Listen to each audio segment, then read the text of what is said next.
Periodic test हो चुके हैं, एक्सपेक्ट किया था कि मार्क्स बहुत अच्छे आएंगे, लेकिन जब रिजल्ट आया तो मिला एक रियलिटी चेक।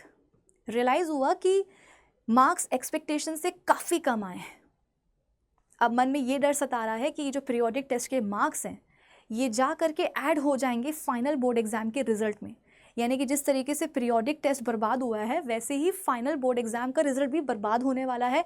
10th बोर्ड्स में परसेंटेज बहुत कम बनेंगे। तो बेटा आज के हमारे इस वीडियो का ना डिस्कशन का पॉइंट यही है कि जिस बात से आप लोग इतना ज़्यादा डर रहे हो, क्या सच में ये बात डराने वाली है, या फिर फर्स्ट पीरियोडिक टेस्ट में जो गलतियां आपसे हुई हैं उन गलतियों से सीख करके आपको आगे बढ़ना आपके लिए ज़्यादा बेहतर रहेगा। So hi guys, this is Vibhuti Khare. Welcome to class 10th by Adda 24/7। आ जाओ शुरू करते हैं हम अपना आज का डिस्कशन। अब देखो, आपको ना क्लास 10th में आकर के अपने आसपास दो तरह के लोग मिलेंगे। टाइप 1 उन लोगों का होता है जो बोलते हैं कि यार ये जो स्कूल लेवल के छोटे मोटे एग्जाम्स होते हैं ना, periodic test and pre boards and half yearly exams, इनको ज़्यादा सीरियसली नहीं लेना चाहिए, क्योंकि इन सभी स्कूल लेवल के जो एग्जाम्स हैं ना, इनके जो मार्क्स हैं वो फाइनल बोर्ड एग्जाम के रिजल्ट में ऐड नहीं होते हैं। टाइप 2 उन लोगों का होता है जो बोलते हैं कि नहीं नहीं नहीं नहीं नहीं नहीं, स्कूल लेवल के जितने भी एग्जाम हैं उन सभी को बहुत ही सीरियसली लो, क्योंकि सारे के सारे मार्क्स जा करके ऐड हो जाएंगे आपके फाइनल बोर्ड एग्जाम के रिजल्ट में। तो बेटा सबसे पहले तो आपको यही क्लैरिटी होनी चाहिए कि ये जो आपके स्कूल लेवल के एग्जाम्स होते हैं ना, इनका एक्चुअली क्या रोल होता है आपके फाइनल बोर्ड एग्जाम के रिजल्ट पर। अब आप बोलोगे कि मैम ये क्लैरिटी हमको कहाँ से मिलेगी, किससे पूछ लें, इससे पूछ ले, उससे पूछ ले, कौन सा वीडियो देख लें। अरे भाई, सीबीएसई आपके हर सवाल का जवाब देने के लिए पहले से रेडी रहता है। सीबीएसई वो जो अपने ऑफिशियल नोटिफिकेशंस रिलीज़ करते हैं ना, उन सारे नोटिफिकेशंस को बेटा अगर आप ध्यान से किसी दिन पढ़ने बैठोगे ना तो आपको रियलाइज़ होगा कि यार सारे पॉइंट्स नोटिफिकेशंस में कवर कर लिए जाते हैं।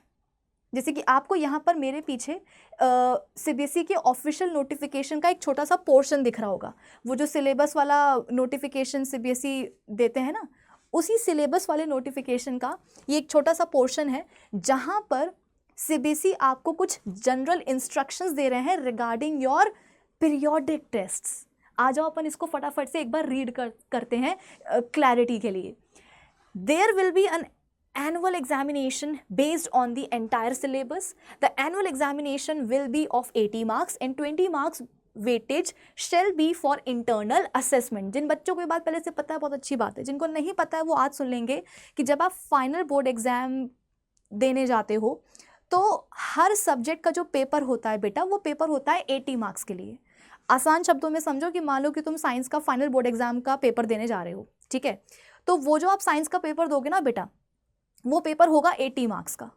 तो आप बोलोगे कि चलो मैम ठीक है, 100 में से 80 मार्क्स का जो हिसाब है वो समझ में आ गया, लेकिन 20 मार्क्स का क्या? तो 20 मार्क्स आपको मिलेंगे इंटरनल असेसमेंट से। बड़ा फैंसी वर्ड होता है ये इंटरनल असेसमेंट। इसका मतलब क्या है वो तो मैं आपको समझाऊंगी ही, लेकिन अगर मैं आपको आसान शब्दों में बताऊं, साफ साफ बताऊं, तो इंटरनल असेसमेंट का बेटा मतलब ये है कि 100 में से जो 20 नंबर है ना वो आपके स्कूल वालों के हाथ में होते हैं। अब देखो, there will be periodic assessment that would include for 5 marks 3 periodic tests conducted by the school, average of the best 2 tests to be taken that will have a weightage of 5 marks towards the final result. Majority school में पूरे साल भर में, पूरे session में 3 periodic test होते हैं और कुछ कुछ स्कूल्स में 2 ही होते हैं पीरियोडिक टेस्ट, ठीक है। तो सीबीएसई ये बोलता है कि अगर आपके स्कूल में 3 पीरियोडिक टेस्ट हो रहे हैं तो 3 में से 2 ऐसे पीरियोडिक टेस्ट जिनमें आपके मार्क्स सबसे ज़्यादा आए, सबसे अच्छे आए हैं, उन टेस्ट के मार्क्स को ऐड किया जाएगा, उनका एवरेज निकाला जाएगा और वो एवरेज जाकर के ऐड होगा आपके फाइनल बोर्ड एग्जाम के रिजल्ट में। और सीबीएसई ने यहाँ पर एक बहुत बहुत बहुत ही ज़रूरी पॉइंट हमें बताया है। क्या बताया है? इंटरनल असेसमेंट है बेटा 20 मार्क्स का, और उन 20 मार्क्स में से 5 मार्क्स आपको मिलेंगे पीरियोडिक टेस्ट के थ्रू। मेरी बात को ना ध्यान से सुनो तो अच्छे से आपको समझ में आ जाएगा, और शायद आपका डर जो है बोर्ड एग्जाम्स को लेकर के वो शायद हमेशा के लिए चला जाए। मैंने क्या बोला कि इंटरनल असेसमेंट खुद है टोटल 20 मार्क्स का, और अगर हम बात करें आपके फर्स्ट, सेकेंड या थर्ड पीरियोडिक टेस्ट की, तो जितने भी पीरियोडिक टेस्ट हैं सारे के सारे पीरियोडिक टेस्ट केवल 5 मार्क्स कंट्रीब्यूट करते हैं उन इंटरनल असेसमेंट के 20 मार्क्स को। यानी कि पूरा इंटरनल असेसमेंट है 20 मार्क्स का, और 20 में से 5 नंबर आपको मिलेंगे, सिर्फ 5 नंबर आपको मिलेंगे अपने पीरियोडिक टेस्ट के थ्रू। समझ रहे हो? फिर आपके स्कूल में आपने देखा होगा कि छोटे मोटे क्लास टेस्ट वगैरह भी होते रहते हैं, क्विज कंपटीशन हो जाती है, प्रेजेंटेशन होती है। भाई बच्चों को टॉपिक दे दिए जाते हैं, अगले दिन मैडम बोलती हैं कि भाई जो टॉपिक दिया था उसके ऊपर प्रेजेंटेशन दो, प्रोजेक्ट फाइल बनाओ, है ना। ये सब भी एक्टिविटीज़ होती रहती हैं तुम्हारे स्कूल में। कुछ नहीं तो पोस्टर वगैरह बनाने के लिए दी जाती हैं, मतलब थीम दे दी जाएगी कि हाँ भाई इस थीम पर जो है सबको चार्ट बनाना है, मॉडल बनाना है, ये बनाना है, वो बनाना है। तो ये छोटी मोटी एक्टिविटीज़ जो आपके स्कूल लेवल पर, आपके क्लास लेवल पर होती रहती हैं बेटा, ये सारी एक्टिविटीज़ मिल करके बनाएंगी 5 नंबर आपके इंटरनल असेसमेंट के। तो बेसिकली यहाँ पर ना सीबीएसई आपको इंटरनल असेसमेंट के जो 20 मार्क्स हैं, उन 20 मार्क्स का आपको यहाँ पर डिस्ट्रीब्यूशन बता रहे हैं कि 20 मार्क्स में से 5 मार्क्स मिल जाएंगे पीरियोडिक टेस्ट से, जो आपके क्लास लेवल पर छोटी मोटी एक्टिविटीज़ होती रहती है कि चार्ट बनाओ, ये करो, वो सारी एक्टिविटीज़ मिला करके आपको मिल जाएंगे 5 नंबर। अब अभी भी 10 नंबर का और हिसाब हमें लेना बाकी है। देखो आगे देखो, प्रैक्टिकल लेबोरेटरी वर्क। वैसे तो 10th के लेवल पर ऐसा तुम लोग कुछ महान एक्सपेरिमेंट नहीं कर लेते हो, ठीक है, लैब में जा करके, लेकिन जितना भी आपका लैब वर्क होता है वो आपको सीरियसली करना चाहिए, ठीक है। और हाँ, कुछ बच्चे, स्पेशली बॉयज़, ऑफेंड मत होना पर ये सच है, साल भर निकल जाता है और वो अपनी प्रैक्टिकल फाइल, प्रैक्टिकल कॉपी नहीं बनाते हैं। तो बेटा प्लीज़ ये गड़बड़ मत करो। मैंने आपको पहले ही आसान शब्दों में बोला है कि इंटरनल असेसमेंट के जो 20 मार्क्स हैं वो आपके स्कूल वालों के हाथ में होते हैं।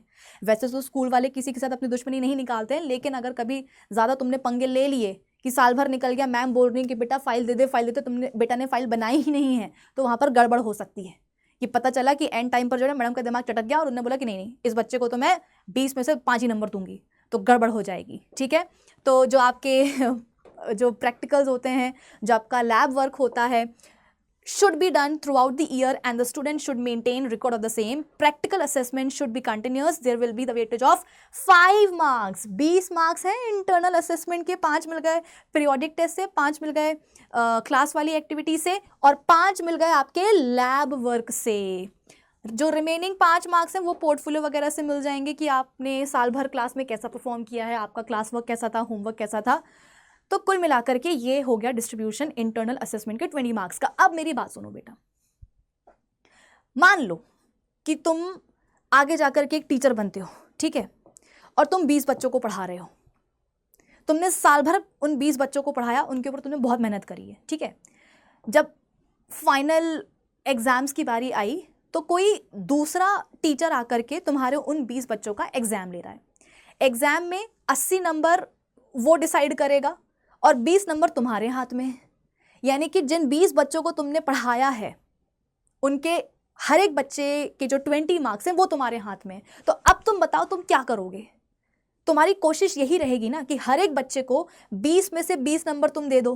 20 नहीं तो कम से कम 19 तो दे ही दो, 19 नहीं तो कम से कम 18 दे दो, अरे गिरी से गिरी हालत में 17 तो दे ही दो, क्योंकि बेटा तुमने साल भर उन बच्चों के साथ मेहनत करी है। कहीं ना कहीं तुम्हारा एक अटैचमेंट भी हो गया होगा उन 20 बच्चों से।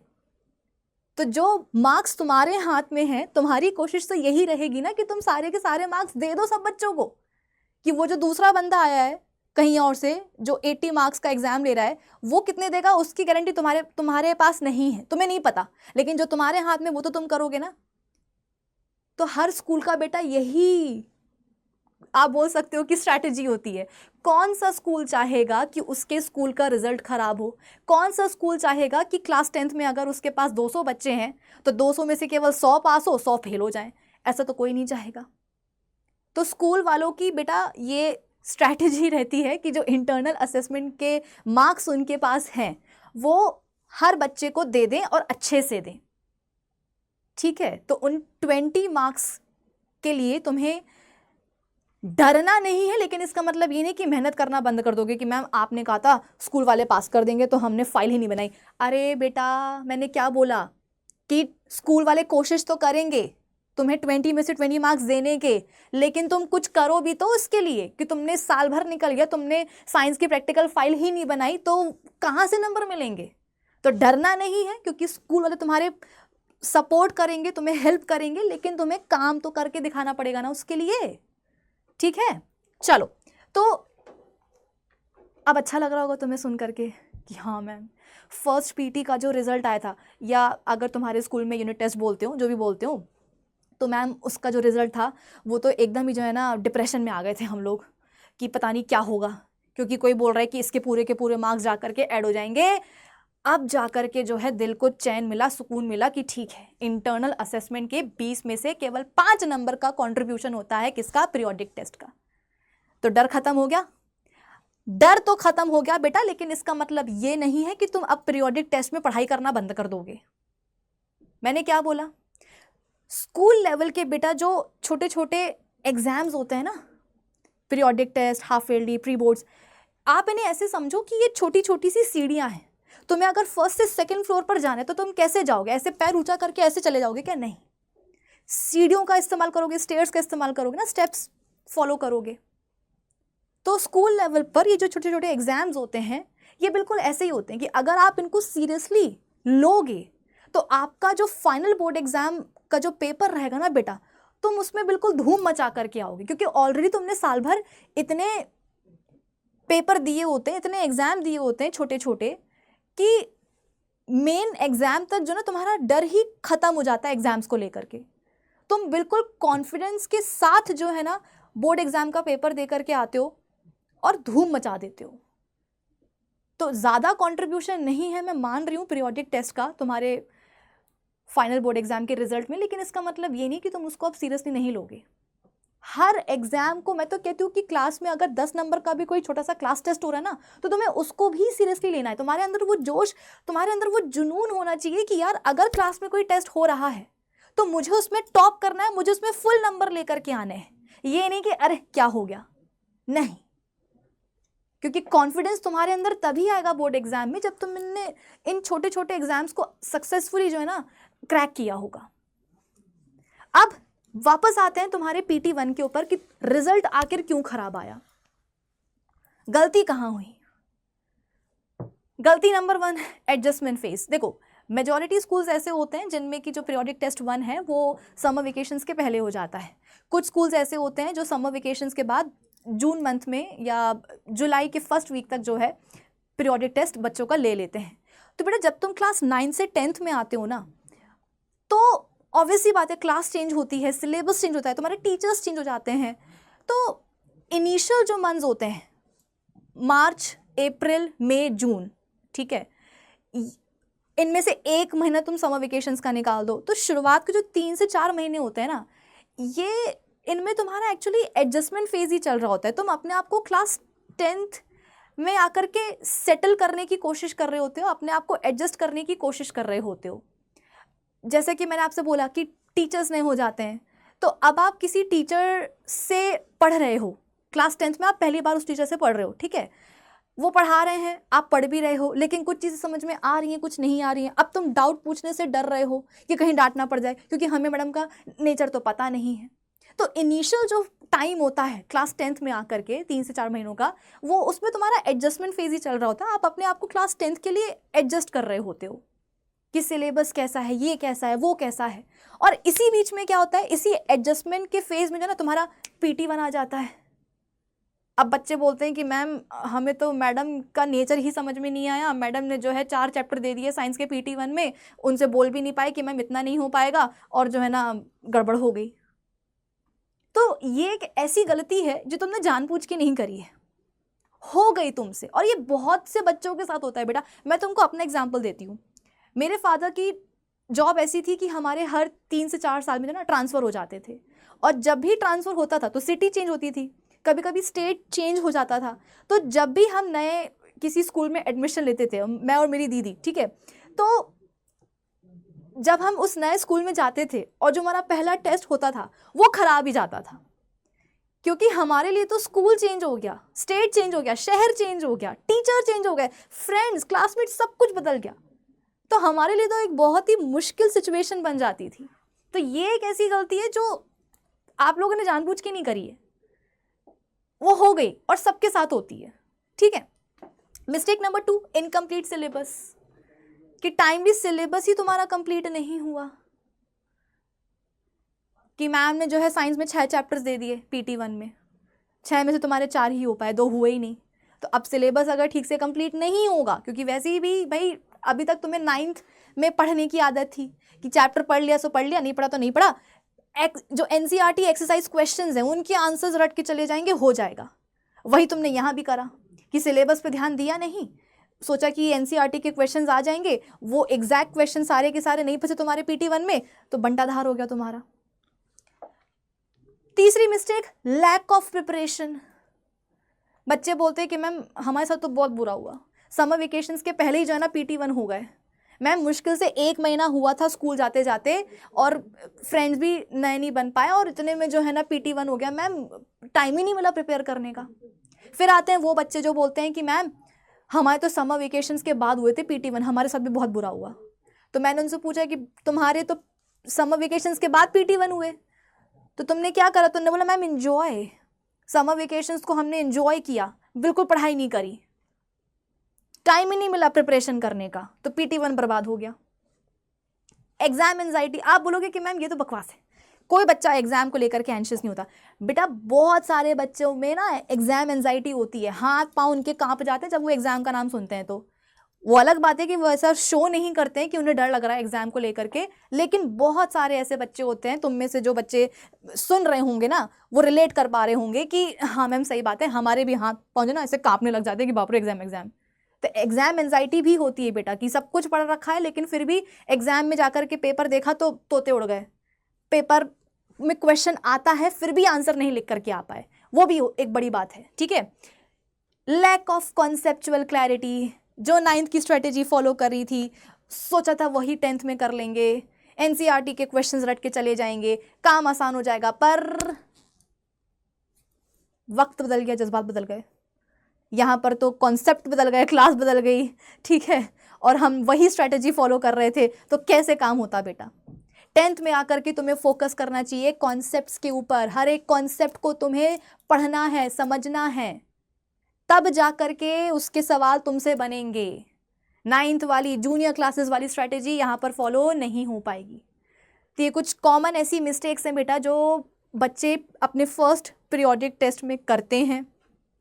कुछ बच्चे ऐसे होते हैं जो पहली गलती करते हैं, कुछ ऐसे बच्चे होते हैं जो 2 गलती करते हैं, कुछ ऐसे भी बच्चे होते हैं जो सारी गलतियां एक साथ उठा करके कर देते हैं, तो रिजल्ट तो बेटा ऑब्वियस ही बात है खराब आना ही है। अब गलतियां तो मैंने तुम्हें बता दी हैं, लेकिन अब ज़रूरी क्या है, PT1 का जो डर था तुम्हारे दिमाग में रिजल्ट का, वो तो मैंने हटा दिया, भगा दिया। लेकिन फिर तुमसे मैं ये भी बोल रही हूँ कि PT1, PT2, PT3, half yearly, इन सबको तुम्हें मजाक में, हल्के में नहीं लेना है।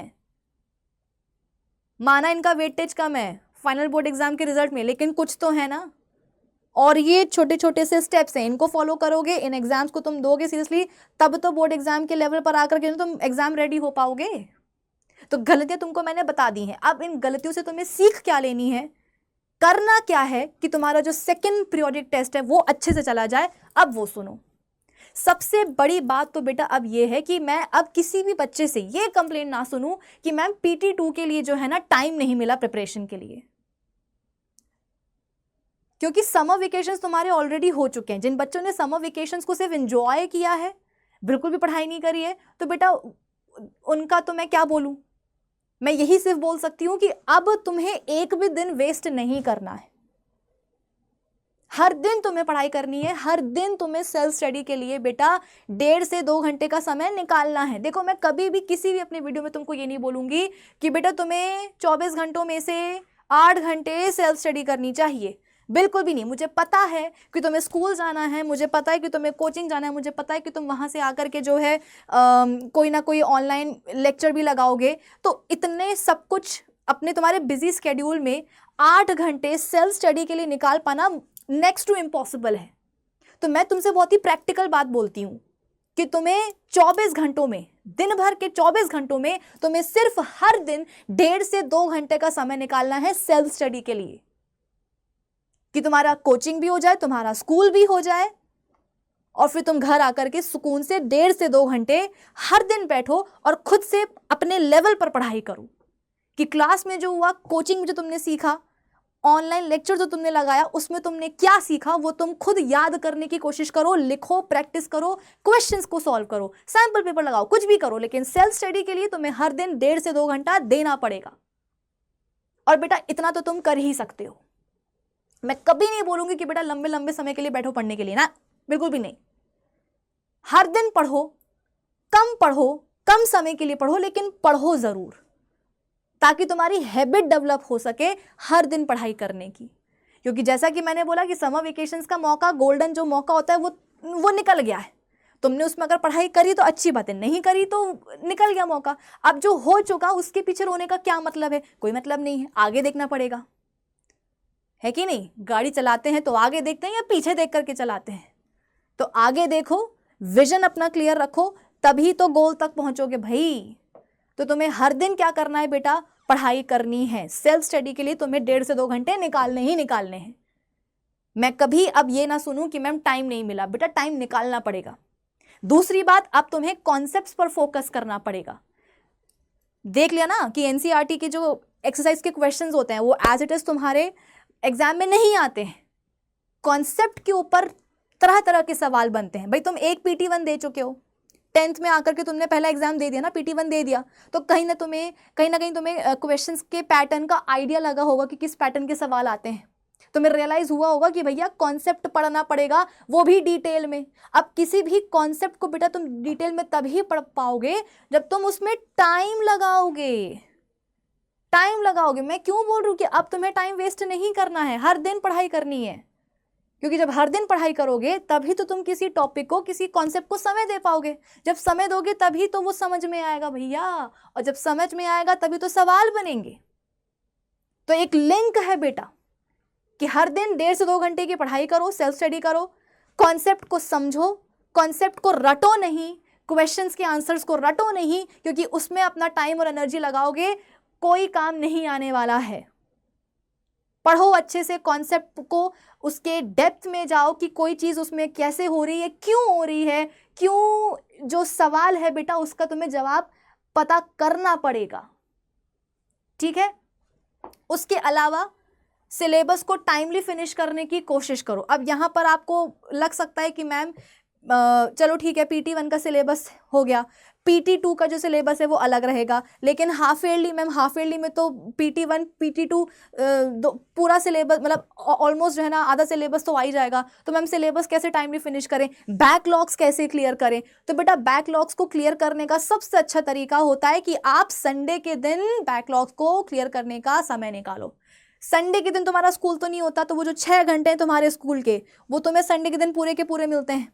तो मान लो कि जैसे कि तुम्हारे PT1 में केमिस्ट्री में चैप्टर आया था केमिकल रिएक्शंस एंड इक्वेशंस, ठीक है, PT2 में आ रहा है एसिड्स बेसिस एंड सॉल्ट्स। तो ये मत करना कि मैम हम तो जो ना एसिड बेसिस सॉल्ट पढ़ेंगे, केमिकल रिएक्शंस एंड इक्वेशंस पढ़ेंगे नहीं। अरे माना कि PT2 में फर्स्ट चैप्टर नहीं आ रहा है, हाफ ईयरली में तो आएगा ना। तो बैकलॉग्स कितने इकट्ठा करते जाओगे? क्लियर करो ना उसको जैसे टाइम मिल रहा है। तो संडे के दिन जैसे ही तुम्हें टाइम मिला, कुछ नई पढ़ाई मत करो संडे के दिन, निकालो अपना बैकलॉग, निकालो अपना फर्स्ट चैप्टर केमिस्ट्री का और उसको बैठ करके पूरा पढ़ो। और फिर पूरे हफ्ते क्या करोगे, नेक्स्ट वीक आप क्या करोगे, उसी चैप्टर के हर दिन 2-2 3-3 क्वेश्चन जो है ना तुम सॉल्व कर लो। कभी 2 MCQ लगा लो, ट्यूसडे को तुम 2 सब्जेक्टिव क्वेश्चन सॉल्व कर लो, वेंसडे को तुम 2-3 असर्शन रीजन क्वेश्चन सॉल्व कर लो केमिकल रिएक्शंस एंड इक्वेशंस के। यानी कि संडे के दिन जो तुमने चैप्टर बैकलॉग, जिस चैप्टर का तुमने बैकलॉग क्लियर किया है, उसी चैप्टर को तुम क्या कर रहे हो, अब पूरे वीक रिवाइज कर रहे हो। कैसे रिवाइज कर रहे हो? हर दिन उसके 2-2 3-3 क्वेश्चन तुम सॉल्व करते जा रहे हो। तो इससे पता है होगा क्या कि जो नया चैप्टर जो तुम्हारे स्कूल में चल रहा है, जो तुम्हारी कोचिंग में चल रहा है, वो तो तुम पढ़ोगे ही, और तुम क्या कर रहे हो, जो पीछे बैकलॉग है तुम उसको भी साथ में क्लियर करते जा रहे हो। देखो बेटा मेरी बात समझो, तुम्हें स्कूल वाले जो है ना कभी भी ऐसे स्पेशल हॉलीडेज अलॉट नहीं करेंगे कि बच्चों हम तुम्हें दे रहे हैं 20 दिन, इन 20 दिनों में क्या करो, अपने बैकलॉग्स को क्लियर करो ना। ऐसी कोई भी डेडिकेटेड हॉलीडेज तुम्हें नहीं मिलती हैं अपने बैकलॉग्स को क्लियर करने के लिए। उल्टा अगर कोई हॉलीडेज मिलेंगी भी ना तो उसमें तुम्हें 4 तरह के होमवर्क और मिल जाएंगे। तो बैकलॉग्स को क्लियर करने का कोई अलग से मुहूर्त नहीं निकलेगा बेटा, जो दिन चल रहे हैं तुम्हें उन्हीं में तुम्हें टाइम निकालना पड़ेगा। तो बेस्ट टाइम होता है संडे, कुछ भी नहीं है उस दिन, कहीं मत जाओ, कुछ भी मत करो, मतलब ठीक है घूम लो फिर लो शाम के टाइम पर, लेकिन सुबह से जो है जब तुम स्कूल के लिए रेडी होते हो वैसे ही उठो, कोई चैप्टर निकालो अपने बैकलॉग का और उसको पढ़ो। जब वो चैप्टर हो जाए उसके बाद में क्या करो, पूरे उस हफ्ते उस चैप्टर के 2-2 3-3 क्वेश्चन जो ना हर दिन सॉल्व करते जाओ। तो चैप्टर का रिवीजन भी हो जाएगा, क्वेश्चंस की प्रैक्टिस भी हो जाएगी, तुम्हारा बैकलॉग क्लियर। ये वाला अब मुझे नहीं लगता कि कोई सितंबर में भी आकर के बोलेगा कि मैम अभी भी हमारा एडजस्टमेंट ही चल रहा है। बेटा एडजस्टमेंट के लिए शुरुआत के 2 से 3 महीने इनफ रहते हैं, अब और कितना एडजस्ट होंगे, यहीं बैठना है क्या 5 साल? ठीक है, तो ये प्रॉब्लम आपकी निकल गई। अगर हर दिन पढ़ाई करोगे, कॉन्सेप्ट पर फोकस करोगे तो सिलेबस भी टाइमली फिनिश हो जाएगा, कॉन्सेप्चुअल क्लैरिटी भी आपको मिल जाएगी, ठीक है, प्रिपरेशन के लिए टाइम भी आपके पास रहेगा। तो जाहिर सी बात है ना, एग्जाम के लिए जो आप इतने एंशियस होते हो, जो आपकी एंजाइटी होती है, वो एंजाइटी कब चली जाएगी आपको पता भी नहीं चलेगा। तो जो बातें आज मैंने आपसे बोली हैं बेटा, उन बातों पर आप जरा गौर फरमाइएगा कि गलतियां कैसे हो रही है, कहाँ हो रही हैं, क्यों हो रही हैं। तो अब हम मिलेंगे अपने अगले वीडियो में और बात करेंगे एक दूसरे टॉपिक के ऊपर। तब तक के लिए अगर वीडियो अच्छा लगा हो तो लाइक करिएगा, शेयर करिएगा और हाँ, चैनल को सब्सक्राइब करके भी जाइएगा। मिलते हैं अपने अगले वीडियो में, बाय बाय।